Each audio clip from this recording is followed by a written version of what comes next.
Muito bem, gente, mais uma vez aqui reunidos. Hoje vamos trabalhar o item 19 do nosso programa introdutório, que é o conceito de self, conceito essencial, fundamental, tanto dentro da proposta do Jung, como da proposta da benfeitora Joana de Ângeles.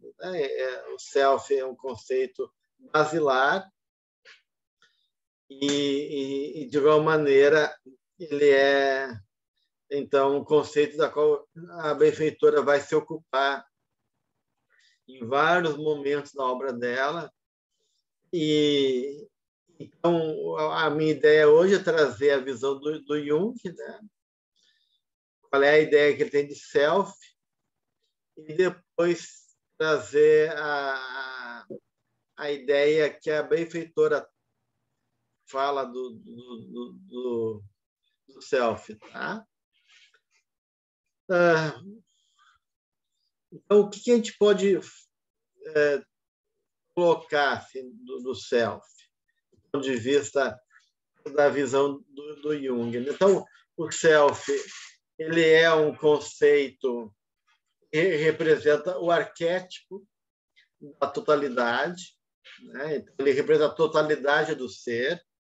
Tudo é o self, ele é a integração, a reunião dos elementos inconscientes e inconscientes em cada um de nós, né? Então, ele representa a totalidade. Ao mesmo tempo, ele é o núcleo autorregulador da psique. Então, tu vê que já nesse conceito que Jung vai trazer, existe uma dimensão paradoxal no conceito de self.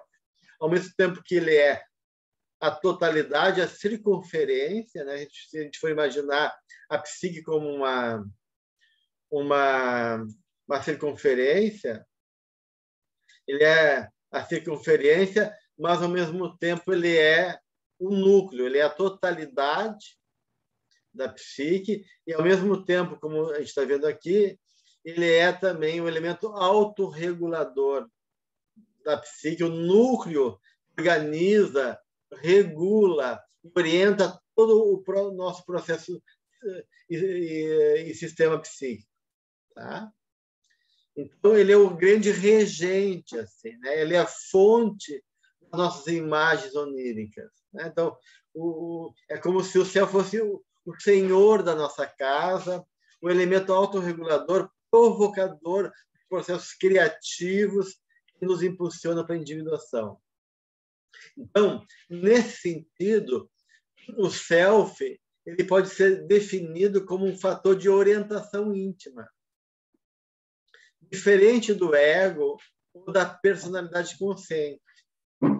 E só vai ser captado ou reconhecido se o ego conseguir realmente olhar o seu mundo interno e as imagens, padrões e manifestações do self que vêm através de vários elementos, né? Em especial pelos sonhos. Né? Então, o self não só aparece como uma possibilidade inata dessa totalidade que quer se realizar, né? Mas também ele é esse elemento que dialoga com o ego, mostrando então o percurso desse caminho, a realização do próprio self. Tá? Então, nessa dimensão paradoxal do que representa o conceito de self, o self é, ao mesmo tempo, o centro regulador e, ao mesmo tempo, é a totalidade. Ele é o início do processo e, ao mesmo tempo, é o fim do processo. É a chegada desse processo enquanto realização do nosso ser. A gente até pode fazer uma diferença entre o conceito de ente e o conceito de ser. O ente é o indivíduo enquanto existência, né? O ser existente. O ente é a nossa existência.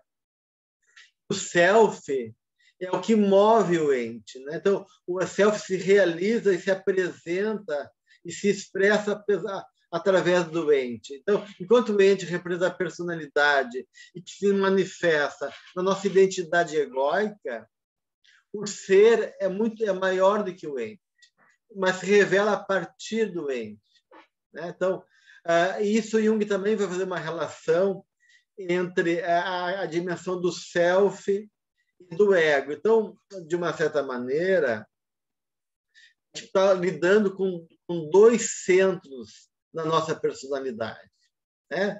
Um é o ego, é o centro da consciência, e outro que é o self, que é o centro da personalidade toda, né? Então, enquanto o ego é o regente da consciência não enquanto consciência ética, não enquanto consciência espiritual, enquanto conceito de mente, mas esse campo da consciência de estar consciente, né? E da autorreferência, que é a identidade que nós temos de nós mesmos. Então, o ego é o centro do campo da consciência, e o self, então, é o centro da nossa natureza como um todo, né? Então, e aí o Jung vai fazer uma relação muito direta do self com a ideia do divino em nós, né? Com a ideia do self como a imagem divina que nós carregamos como uma figura também de sabedoria, que carrega a imagem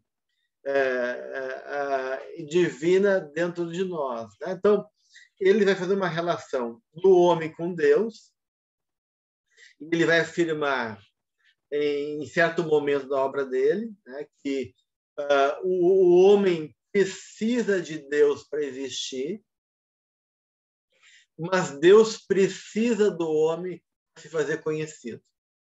Então, essa é uma questão que o Jung coloca na relação do ego com o self, né?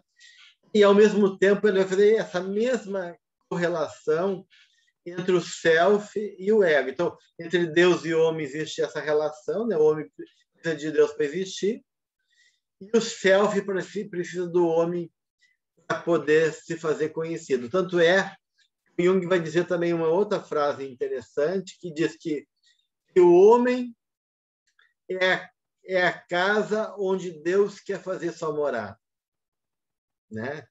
E que essa morada, então, nós somos a casa onde Deus quer fazer sua morada, e essa morada tem que ser, então, uma morada bem estruturada.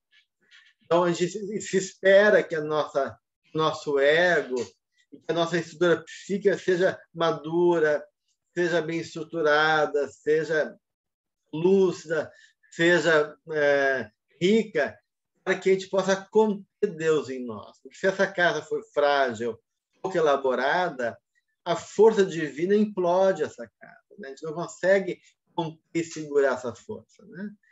Então, da mesma maneira, na relação do ego com o self, a gente pode dizer que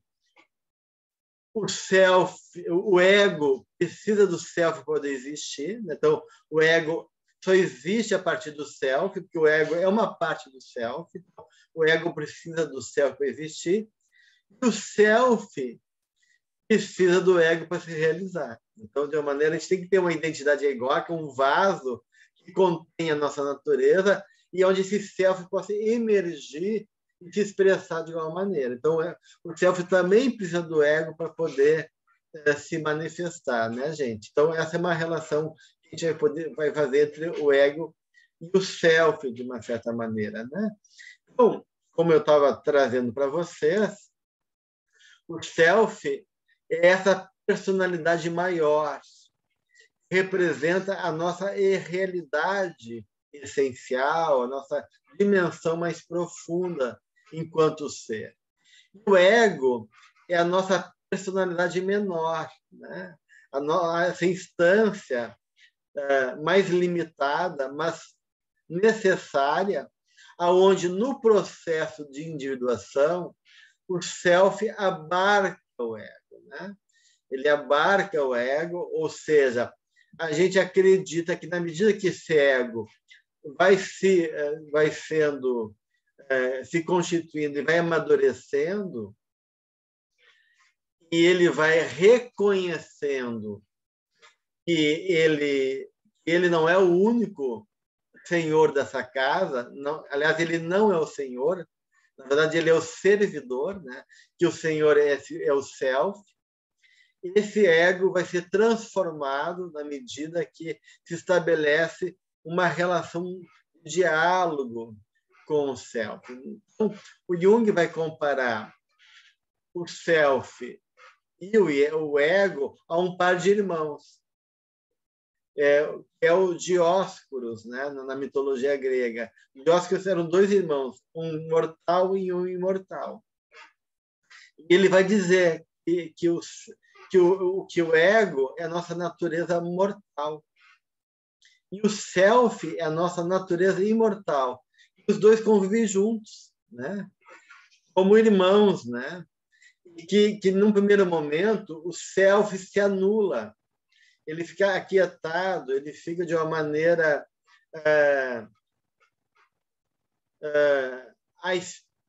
dando recurso, né, favorecendo que esse ego se constitua e possa se estruturar. Mas chega um momento, diz o Jung, que o self vai se apresentar como o senhor do meu reino, né? E quer ser reconhecido pelo ego. Esse amigo da alma, que diz o Jung, né? Esse amigo da alma que se apresenta querendo o seu lugar, o lugar central. Então, chega um momento que o ego vai ser confrontado na sua pequenez, reconhecendo que o grande, esse amiral chegou para brindar esse grande encontro.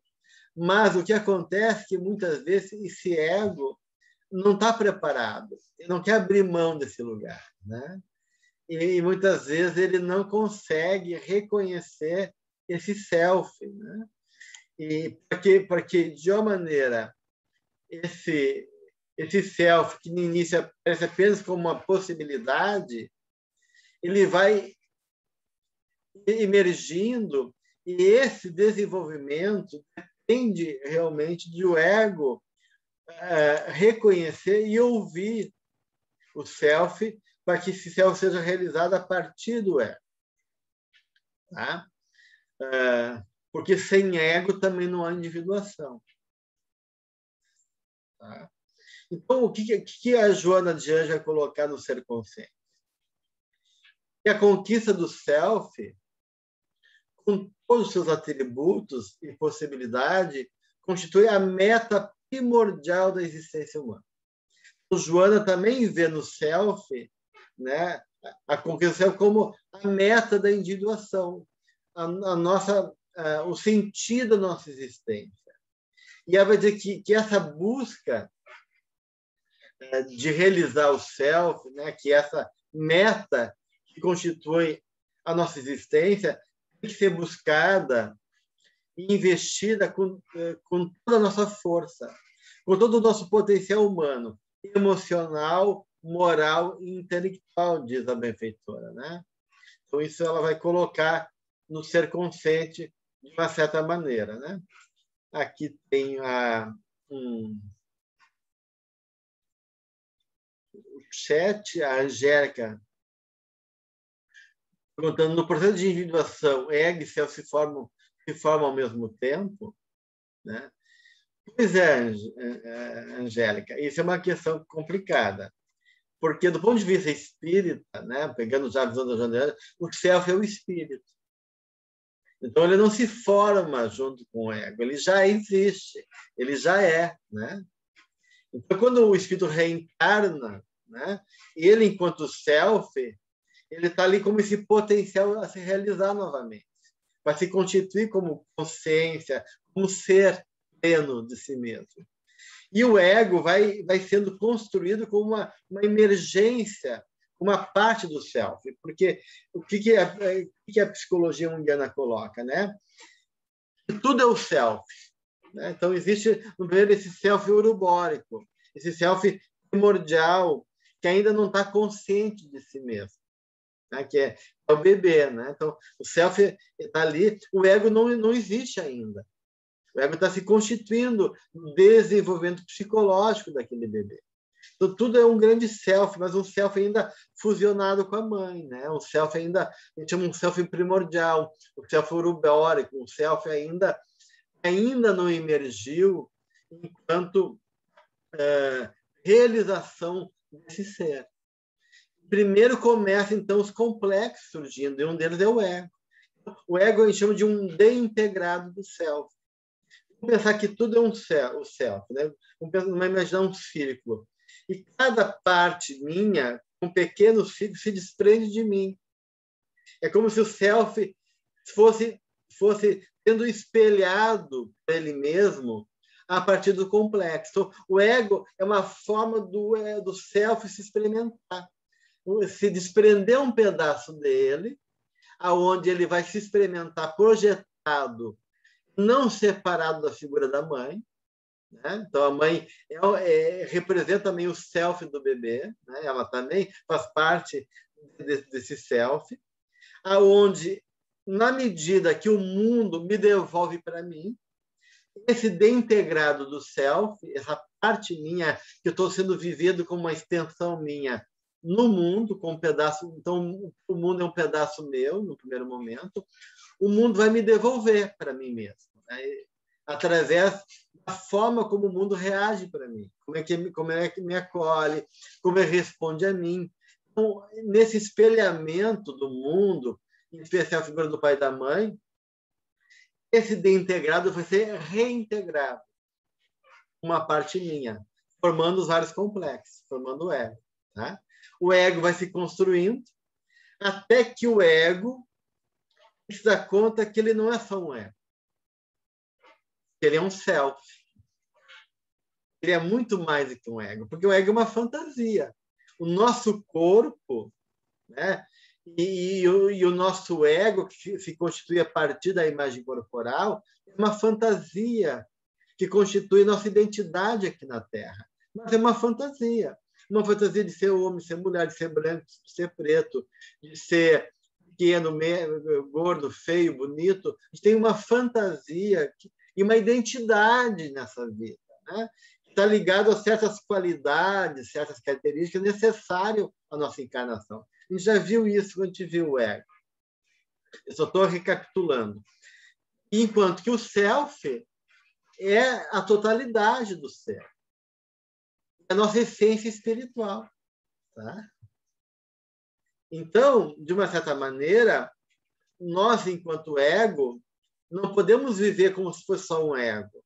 A gente tem que um dia despertar a consciência e reconhecer: puxa, eu sou um self. Eu sou um espírito mortal. A minha essência é desse ser, não desse ente, desse existente, limitado numa identidade egóica, limitado num corpo. Eu sou mais do que isso. Eu sou um ser espiritual. E poder realizar essa consciência do céu. Por isso que o Jung vai dizer que chega um momento na vida do indivíduo que esse amigo da alma, deixando que esse ego se realize, chega um momento que ele vem e diz: agora está na hora de eu emergir e assumir meu lugar como o grande regente do processo da vida. Só que a gente está tão identificado com a nossa visão pequena, limitada do ego, a gente se confunde com o nosso corpo, a gente se confunde com a nossa profissão, a gente se confunde com a nossa idade egóica e não percebe que a minha natureza é mais profunda e às vezes a gente não reconhece a nós mesmos como esse ser mais profundo e espiritual. Aí começa a haver uma tensão de forças entre o self que quer se realizar e o ego que está querendo ser o dono do campinho, né? Condicionado pela vida material, condicionado pela identidade que ele ficou preso. Que é fácil de esquecer da nossa essência, da nossa realidade. E nos confundir nesse mundo da forma. Naquilo que os orientais, né, os hindus chamam de lila, né? O lila é o jogo da vida, né? E entrar nesse jogo, então, que é do véu de Maia, né? De nos confundir com o que é transitório, impermanente, material, né?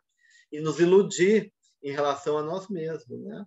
Esse é o desafio nosso, é o despertar do self, despertar dessa consciência maior ao self, tá?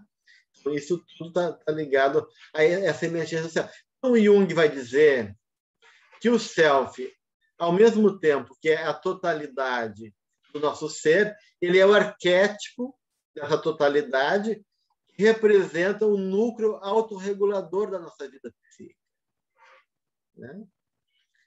E, como tal, ele também representa o potencial divino dentro de nós. Que o self também é a representação do divino na nossa vida psíquica.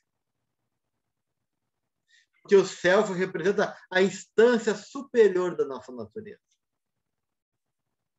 Tá? E como instância superior, ele é ao mesmo tempo a nossa essência e também aquilo que nos coloca em contato com a nossa essência, que é o divino em nós, né?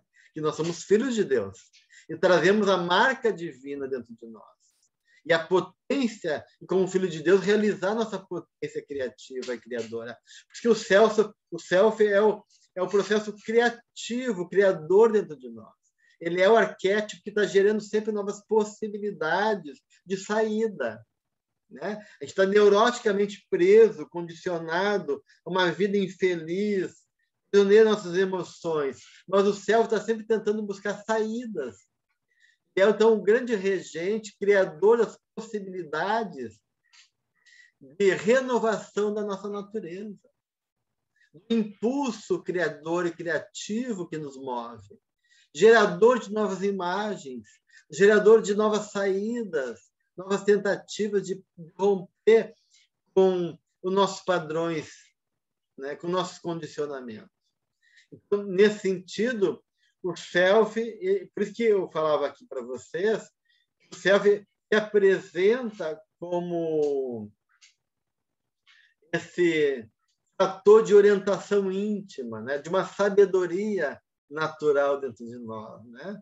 Que nos conduz em favor da sua individuação. E por isso que Joana vai falar que a conquista do self, com todos os seus atributos e possibilidades, é a nossa meta primordial. A gente tem que buscar com toda a nossa força, nosso potencial humano, emocional, moral e intelectual. E aí, Joana vai dizer no Ser Consciente, a conquista do si mesmo, o self, né? A tradução de self em português é o si mesmo, né? Aquele que é, né? É lograda mediante o querer. Então, todos nós podemos conquistar o self, diz a benfeitora, desde que a gente se esforce para triunfar, poder viver a plenitude do nosso ser. Tá? Então, Joana vai entender o self como o espírito imortal, e, ao mesmo tempo, também Joana vai entender o self como o Deus em nós. A Joana vai trabalhar com esses dois conceitos de self também. De um lado, o self é o espírito, esse self também também vai amadurecendo, também vai evoluindo. Então, o self da Joana é o self desse espírito que, quanto consciência, está evoluindo e vai amadurecendo paulatinamente em cada encarnação, né? Vai se realizando, se descobrindo e vai se gerenciando como um processo em busca da perfeição. Mas, para Joana de Ângeles, o self também é justamente esse padrão divino, né? Esse arquétipo primordial que rege a nossa vida como filhos de Deus, onde carregamos também a marca divina dentro de nós. Então, Joana também vai entender o self como aquilo que já é, que a nossa, os espíritos vão explicar, a nossa perfeição já está dentro de nós enquanto potencial. A perfectibilidade é uma condição que nos pertence. Então, o self já é ao mesmo tempo. Então, ele é o princípio que vai sendo desabrochando e vai evoluindo do ponto de vista espírita, mas ele já é a nossa... O self é a lei divina dentro de nós, o self são os potenciais em germes, o self é o fator de orientador enquanto uma sabedoria divina que a gente carrega na nossa consciência. Então, o self é esse conceito paradoxal, como eu falava, que é ao mesmo tempo a nossa essência espiritual e, ao mesmo tempo, o divino dentro de nós, né? E por isso que o self vai representar, muitas vezes, o princípio orientador, uma figura de grande valor dentro de nós, de sabedoria, né? Mas antes de entrar nisso, né, vamos ver o que a Gabriela quer trazer para a gente. Ok, obrigada. Então, segundo eu entendo, o esforço seria para a gente estar em conexão com o nosso self, de acordo com aquilo que seria a parte de Deus, o nosso espírito. Mas tira aí um pouco de peso, pelo menos nos meus ombros, porque é aquilo que já é, né? Se alimentar dessa inteligência. A gente não precisa criar algo, porque às vezes parece que você precisa fazer um esforço fenomenal, mas o esforço é para se conectar. E ao mesmo tempo, uma coisa vai ajudar a outra, né? No sentido... Eu não sei se consegui explicar direito. Sim, Gabriela. Então, assim, o processo de educação, o projeto, digamos assim, de crescimento e educação da nossa personagem, nosso amadurecimento psicológico, é, ao mesmo tempo, uma construção, né? Porque o ego vai construindo novas verdades, vai adquirindo novas habilidades, novos conhecimentos e vai agregando como espírito, como self, né? Então, de uma certa maneira, eu vou evoluindo, então eu vou tentando desmanchar as ilusões do passado, né? Cada encarnação é uma tensão de forças entre o passado e o futuro, sintetizar no presente de agora. Então, o presente é um jogo de força entre aquilo que eu fui e aquilo que eu vou ser, né? E, então, a vida é essa oportunidade de agregar coisas novas. Então, o ego está aprendendo, né, a um desenvolvimento psicológico, que fala de uma construção da minha consciência, uma construção de um conhecimento. Tá? Mas, ao mesmo tempo, esse processo do ego é uma desconstrução ao mesmo tempo. Porque, na medida que eu vou aprendendo, eu vou desconstruindo aquela verdade que não serve mais. E antes, na minha consciência limitada, parece que o mundo era só aquilo. De repente, eu desconstruo aquela realidade e vejo que o mundo é muito maior. E a vida é muito mais grandiosa e assim por diante. Então, eu vou desconstruindo também a verdade relativa para que a verdade que já existe em mim se revele. Então, na verdade, a construção desse conhecimento se dá enquanto conquista que eu vou construindo, mas se dá enquanto revelação daquilo que já existe em mim. Porque a perfeição já existe em mim enquanto potencial. Então, a gente pode pensar que esse processo de conhecimento é, ao mesmo tempo, uma conquista construída, mas é uma desconstrução das ilusões para que aquilo que já é se revele na hora certa. Né? A gente tem esses dois movimentos acontecendo simultaneamente na nossa vida, né, gente? Tá? Então, ali no autodescobrimento, né, o que a Joana vai falar? Ela vai falar do inconsciente sagrado, né, do inconsciente sagrado que carrega essa dimensão divina dentro da gente, né? E aí ela vai dizer que esse self, enquanto espírito, vai se conscientizando de sua realidade e vai conquistando patamares de evolução, de maturidade, né? Até chegar da união do conhecimento com o amor, vai dizer que vai resultar na sabedoria. E então ela vai explicando isso lá nos capítulos, acho que é o capítulo que fala do inconsciente sagrado, né? Que tem esse item, inconsciente sagrado. Né? E aí, na medida na página 61, Gelson. Conforme a edição, não quis falar a página, que muda um pouco. Assim. Né? Algumas páginas 64, 61, mas é por ali. Né? É o capítulo 4. Então, de uma maneira, na medida que... Autodescobrimento. É o autodescobrimento, né, o livro. Obrigada. Tá? Uma busca interior, né? Autodescobrimento, uma busca interior. Então, chega um momento da evolução do espírito, né? Que ele vai se desidentificar com o ego, reconhecendo a sua dimensão imortal, essa dimensão espacial do ego, diz a Joana, cede lugar a um estado de plenitude, né? De uma dimensão, então, continuada, iluminativa, diz a benfeitora, na conquista, então, dessa perfeição, né? Perfeição relativa do espírito, e aí, ela vai dizer isso, né? Vai chegar naquilo que ela denominou o inconsciente sagrado, numa realização plena de si, né? No estado de luminoso. E tudo isso, diz ela, né?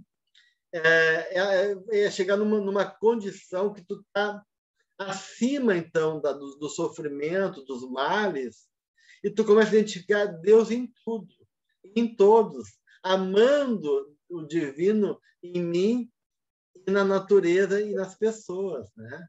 Então, é o arquétipo da conúncio, da comunhão, o Jung vai dizer, né? Então, todo esse empenho... Então, de uma certa maneira, a individuação é um processo de evolução, que a gente vai abordar depois, ainda no próximo item, e, ao mesmo tempo, a individuação é um processo de cada encarnação. Tá? E nosso empenho é conquistar o si, né? O self, chegar nessa consciência que a gente é mais do que um ego. Certo? Nesse movimento, há um jogo, então, que Jung chamou de função transcendente, um diálogo que tenta, que eu vou abordar melhor depois, né?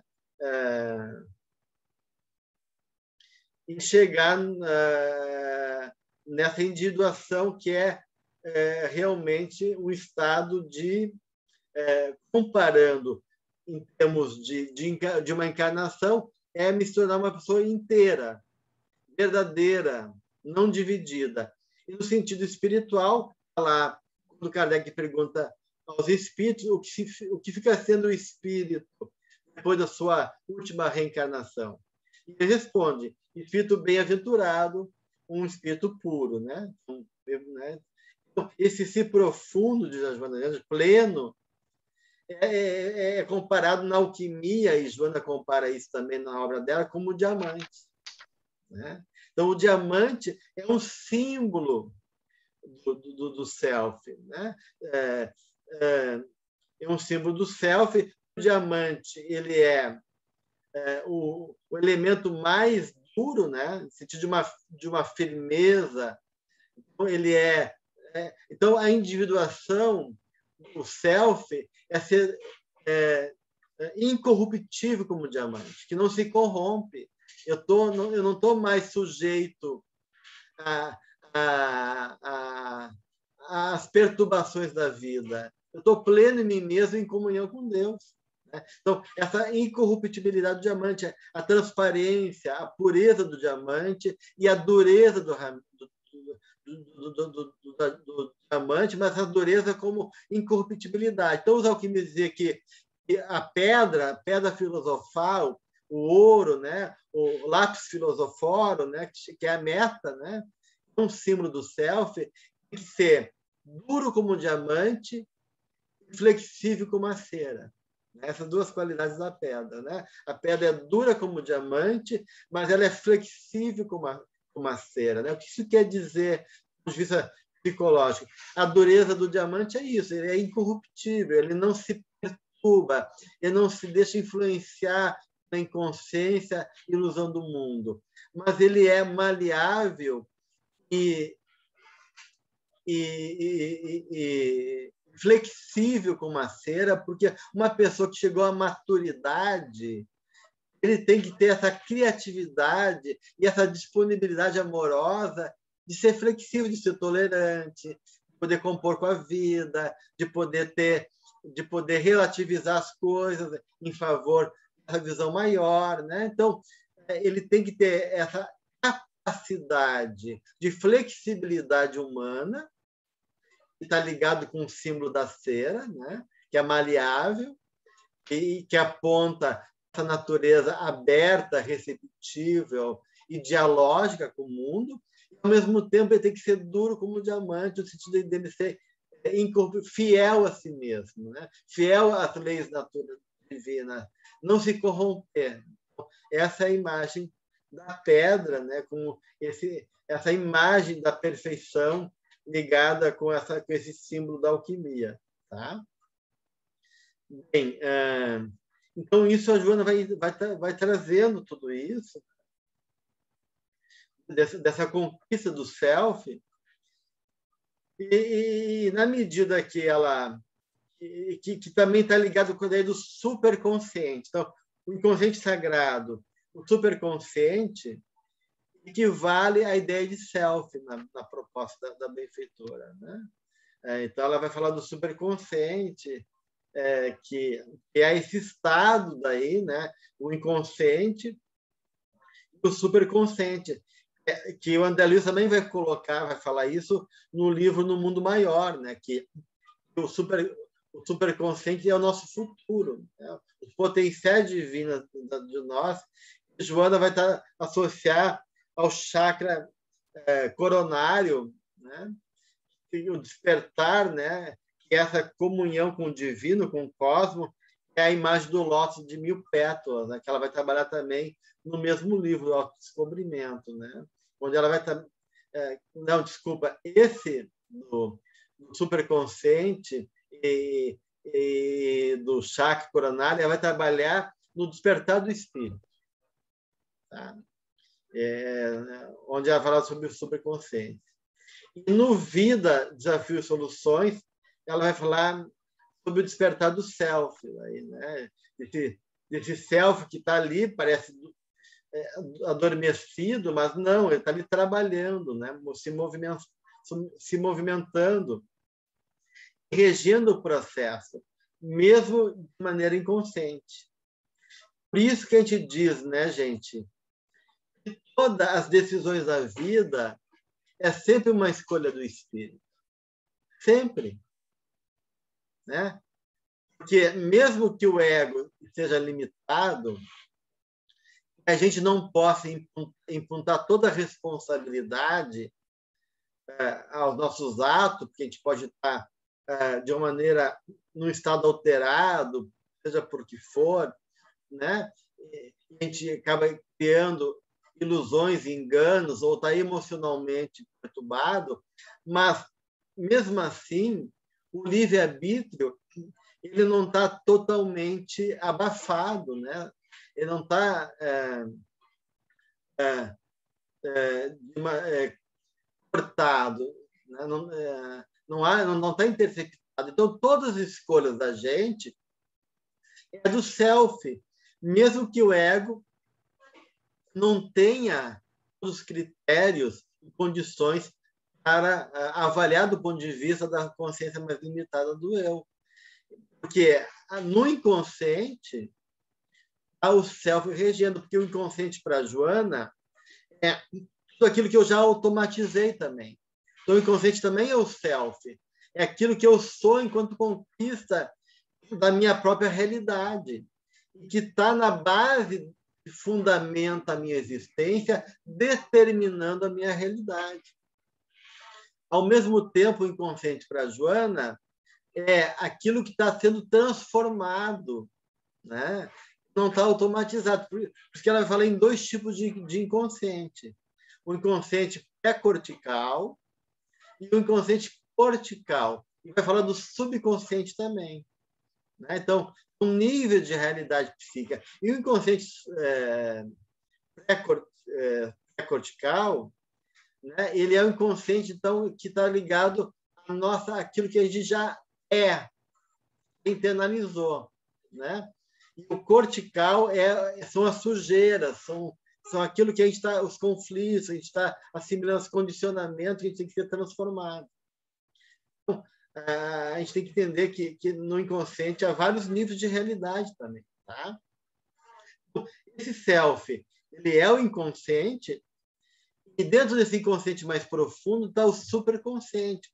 O superconsciente também é inconsciente, mas é inconsciente enquanto o potencial divino à espera de se realizar. A espera, né? Então, ele é o nosso futuro, como André Luiz diz no livro Mundo Maior, né? Então, dentro de nós há o passado, o presente e o futuro. O inconsciente, o consciente e o superconsciente. Só que o superconsciente é uma consciência em nós que é inconsciente, porque existe consciência dentro do inconsciente, tá, gente? Né? O ego é o campo da consciência, mas ele não é toda a consciência. É o centro da consciência. É o centro do campo da consciência, mas ele não é toda a consciência. Até aqui, tudo bem? Gelson, Oi. Por favor, tu poderia repetir novamente dessa consciência cortical ou subcortical? Não é consciência, é o inconsciente. Inconsciente. Pré-cortical e cortical. Isso também vocês vão encontrar no livro Autodescobrimento. Tem um capítulo ali, um dos primeiros capítulos da Joana, ela vai explicar mais ou menos o que é o inconsciente cortical, o inconsciente cortical, então está tudo ali no livro Autodescobrimento, tá, gente? É um dos livros que ela vai realmente trazer para nós esse conceito de inconsciente, de inconsciente sagrado, de subconsciente. Então, ali ela vai de uma maneira, escrever de maneira mais exaustiva, mais elaborada, esses conceitos. Tá? Bem, então, o self, ele vai se apresentar também, como ele é um arquétipo, ele é uma força viva, né? Enquanto o regente, ele vai se expressar na nossa vida e vai se revelar em nós enquanto mensagens para nós, enquanto imagens que ele se apresenta para nós mesmos.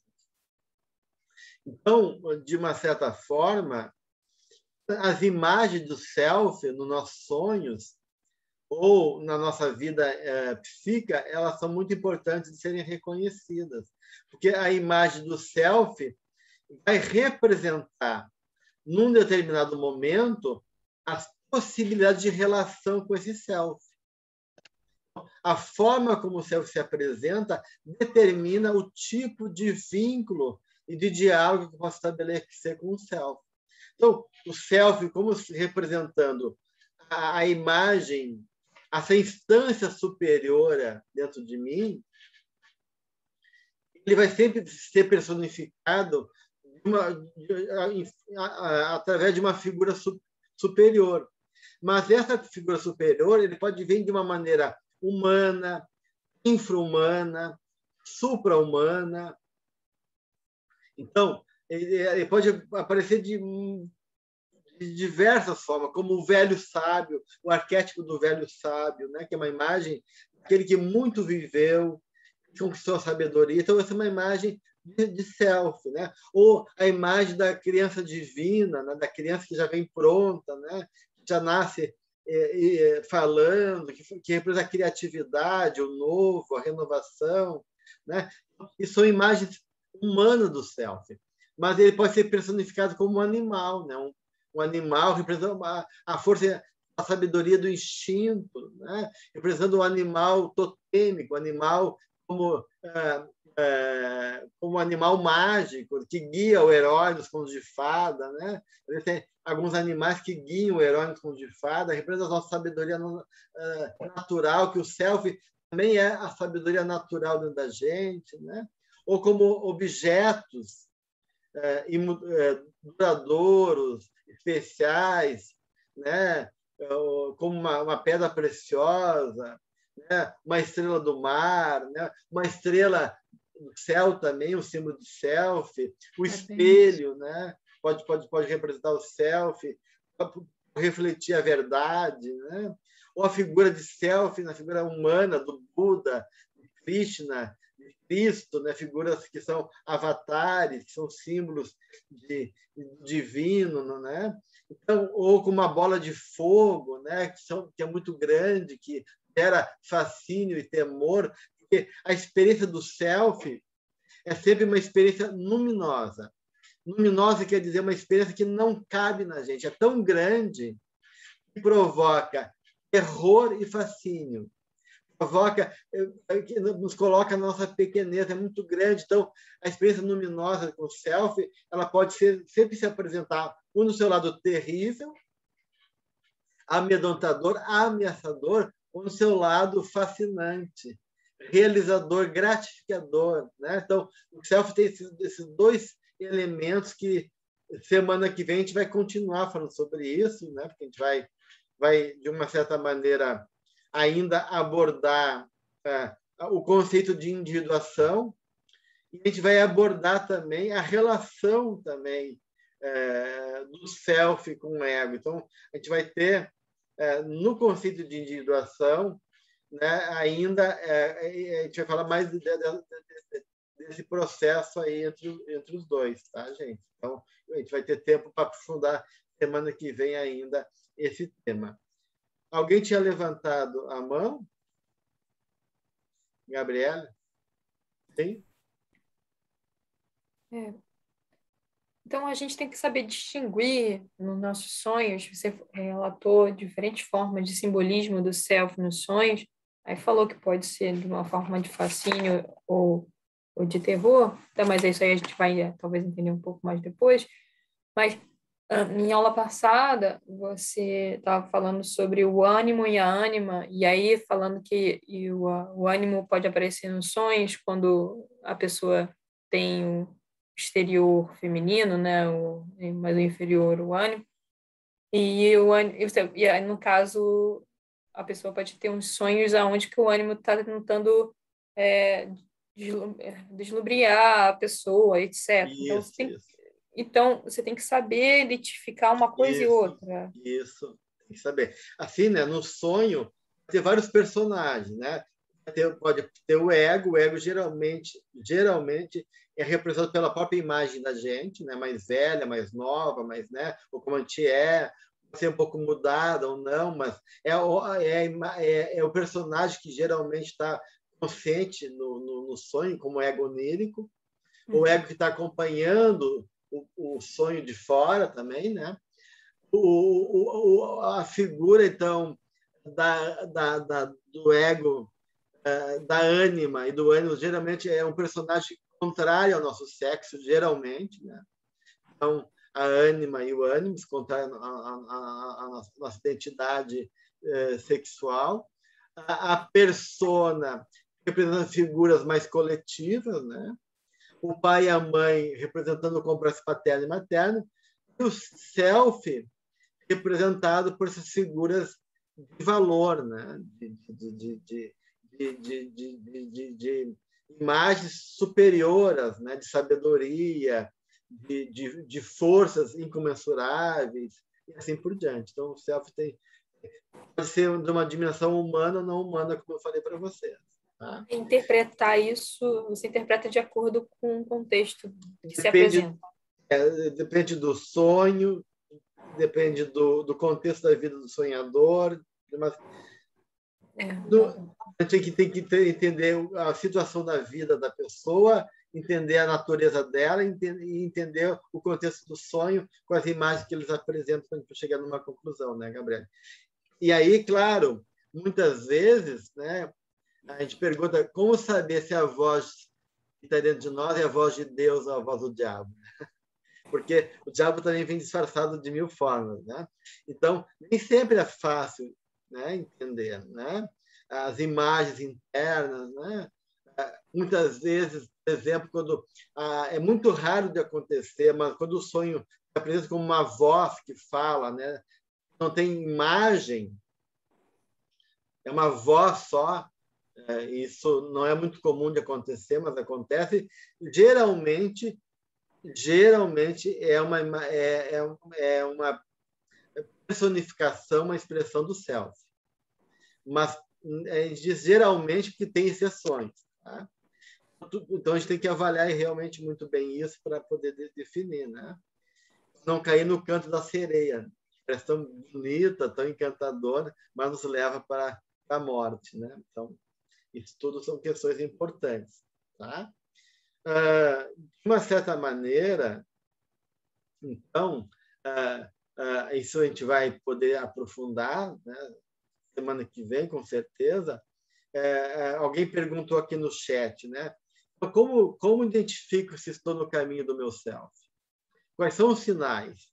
Né? Como se dá esse diálogo, então, do self com o ego? De que maneira o self se expressa? Como é que esse jogo de tensão, esse eixo do ego do self? Então, tudo isso a gente vai trabalhar daí na semana que vem, quando a gente vai começar a falar sobre a individuação, esse caminho, e essa relação, esse diálogo, então, do self com o ego, tá bom? Então, isso a gente vai deixar para a semana que vem. Deu para entender bem o conceito de self hoje? Ficou alguma dúvida em relação ao conceito? Eu achei essa aula difícil. Tem que ter tempo para ler. É um conceito complexo, né? Eu também. Você depois dá uma revisitada, né, no material da Joana, e dá revejo a aula, e aí semana que vem a gente vai complementar com a individuação, daí a gente pode também ir aprofundando, tirando alguma dúvida de vocês ainda em relação a isso. Tá bom? Ok, gente. Então, finalizamos assim o nosso encontro de hoje.